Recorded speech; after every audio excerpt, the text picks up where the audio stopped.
All right, new engine, let's start it up.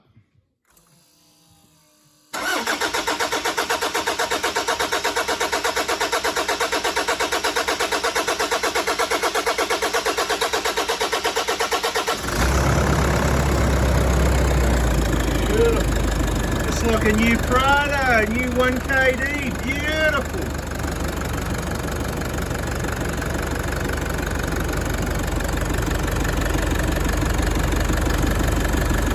How nice is that?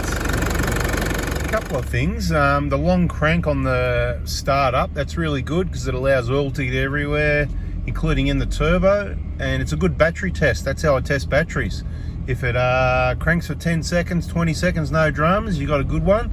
If after 2 or 3 seconds it's on the way out, dying down, I can tell you got a rubbish battery, it's time for a new one. Now, the important part in this short video is this thing is just absolutely beautiful at the moment. Have a listen, I've got the driver's window down. You can't hear a thing. I'll shut up for a minute.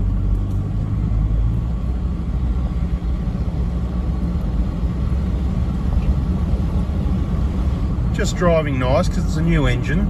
But the important part is when we first start this up, what we do is we start it up, we want to make sure it starts, right? Which they always start, but you know, one day we're going to forget something and maybe it's not going to start.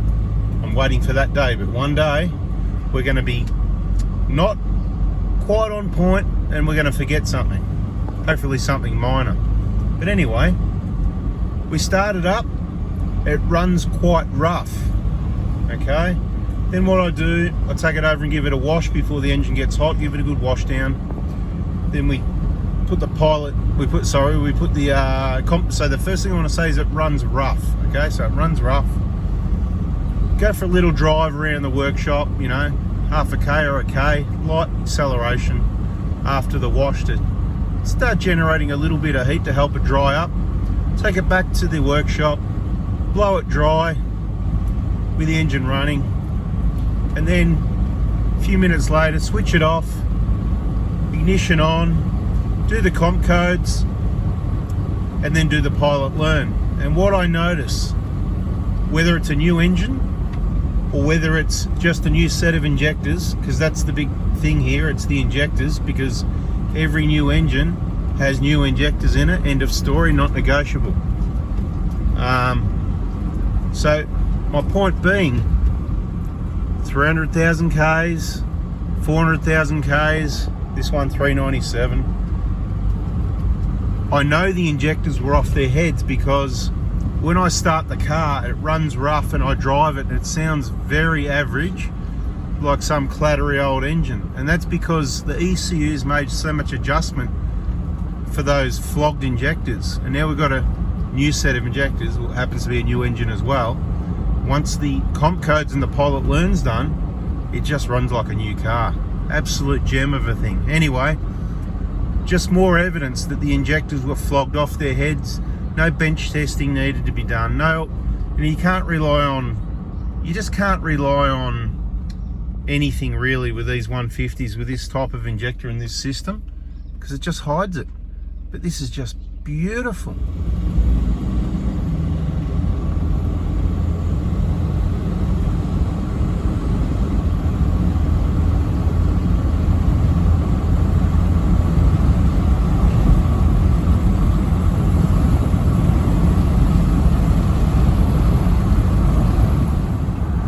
Hey, you want to hear something funny with this one? He drove it to the workshop. So I don't know if it was 30, 40, 50 Ks, but he actually drove it to the Prado Hilux Engine Replacement Hospital.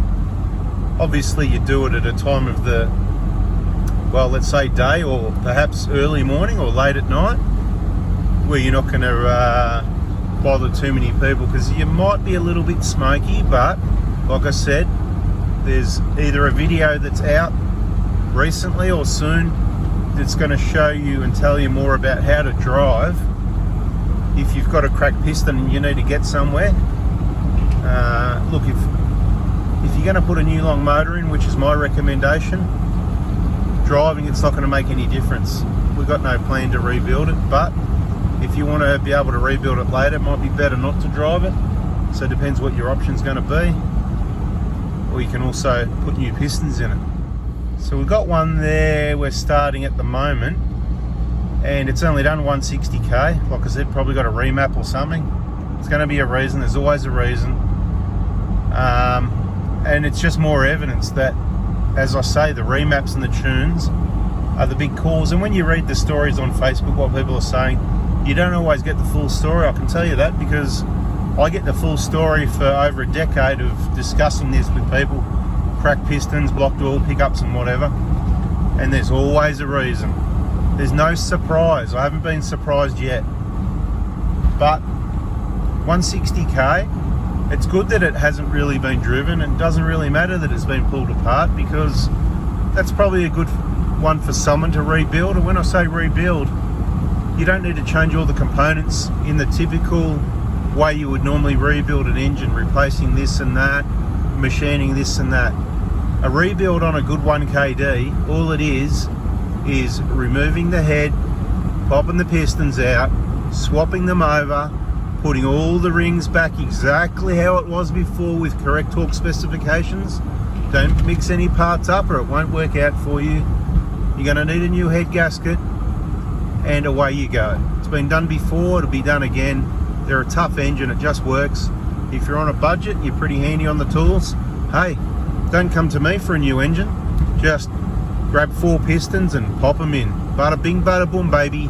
The way we do it is a new long motor. Stay tuned on the videos, the Proto Hospital Facebook page for further information and to stay in touch to look after your 1KD. Thanks for watching. Catch you on the next one.